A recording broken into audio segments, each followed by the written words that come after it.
Hello, and welcome everyone to our 2022 Family Compass Vision event. We are grateful that you could join us today. My name is Anish Shah, and I'm the board chair for Family Compass. I've served on the board in various committees over the last 3 years and have been amazed at how the organization has navigated through various challenges, including the COVID pandemic. All through this time, Family Compass has never wavered from its mission of helping families and children in North Texas have a better life. Children are our future, and the programs offered by Family Compass provide those in need with hope by helping to prevent child abuse and neglect. Family Compass serves as a beacon of happiness, health, and love. I've met the professionals who painstakingly work with these children and their families and listen to their collective stories. I'm extremely proud to be on the board of Family Compass and look forward to supporting its growth and service to the community. So without further ado, please help me welcome our CEO for Family Compass, Ona Foster. Thank you, Anish, and welcome everyone. Before the pandemic, we held this event as a small in-person get-together at the beginning of each year to give updates on the past year at Family Compass, share our vision for what the future holds, and express our gratitude for the care and support we've received along the way. Last year, we had to go virtual with this event, and in so doing, as with many other silver linings that have emerged for us in these past months, we realized we could continue to reach a wider audience in this format. So, if you are watching, it means you are one of the partners in our journey, and I thank you for standing by our side. I'm going to start with the year in review, which of course brings us to 2020 ending and 2021 beginning. As we've all experienced, there was no magic wand that waved on January 1st, and we've all continued to try our best to just stabilize and find our new normal. To reset for a moment, my concerns over revenue dropping in 2020 created a need to lower costs. So we instituted decreases in expenses, such as salary levels and hiring freezes. I've said many times now that I'm most proud of and relieved that we did not have to cut any positions, which remains true to this day. However, under the hiring freeze, we did have to leave some positions open to help weather the storm. As 2021 began, we'd been able to restore salary levels, which was our first priority, since our staff are the true heartbeat of the agency. As 2021 went on, and as things shifted, we filled open positions as we went, also working to ensure our finances were stable as we looked down the road. And now we have a strong and solid team in place. I mentioned silver linings, and there have been many.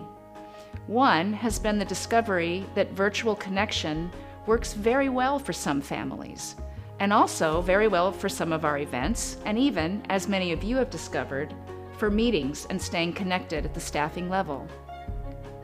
In other cases, in-person is better, and very much needed. So going forward, we're doing a mix of in-person and virtual, tailored to address the individual needs of each family and each situation.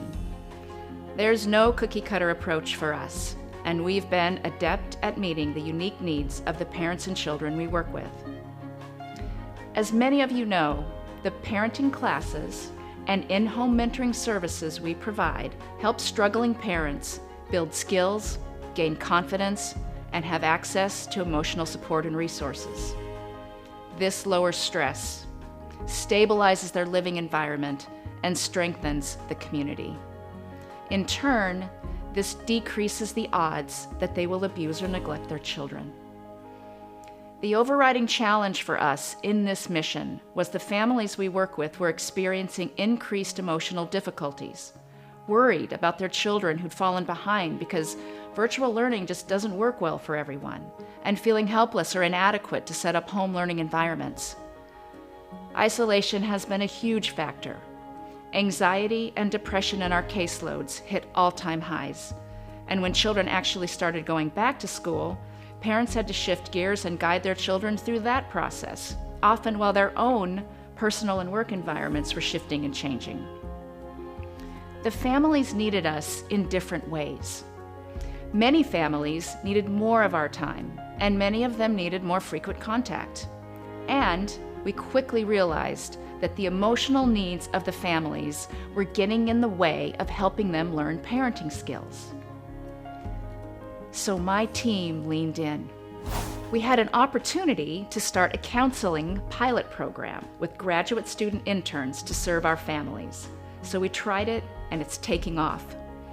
Working alongside our current staff, the counseling aspect helps to address those emotional needs, which clears a better path for the parenting work to be effective.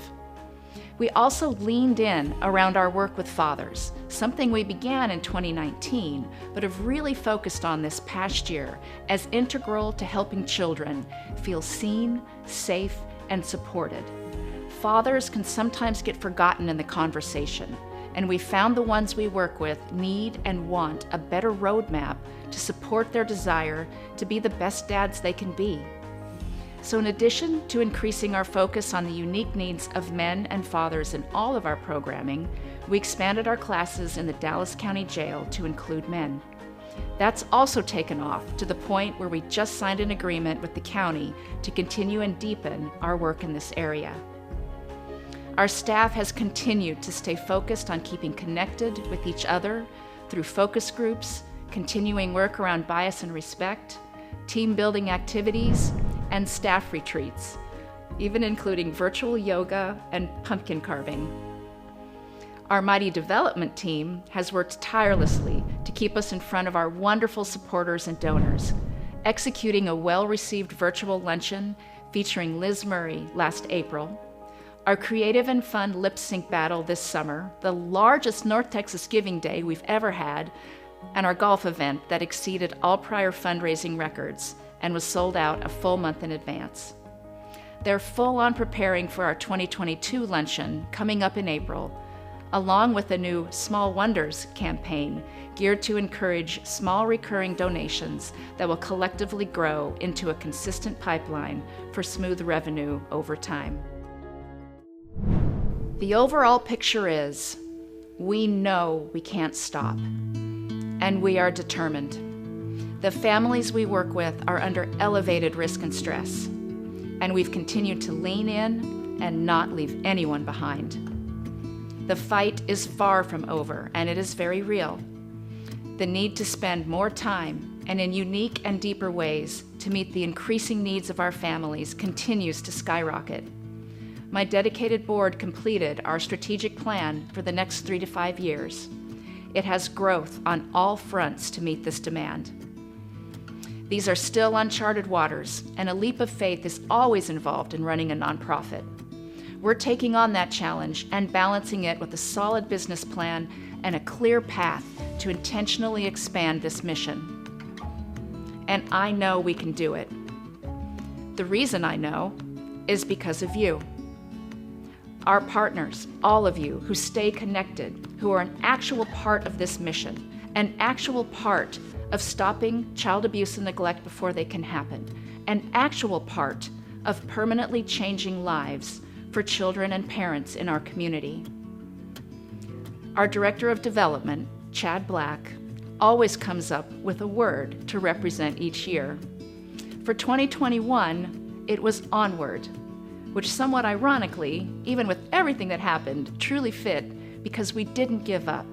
It was a year of transition, and my team was incredible. My board stood by me, and our community was right there.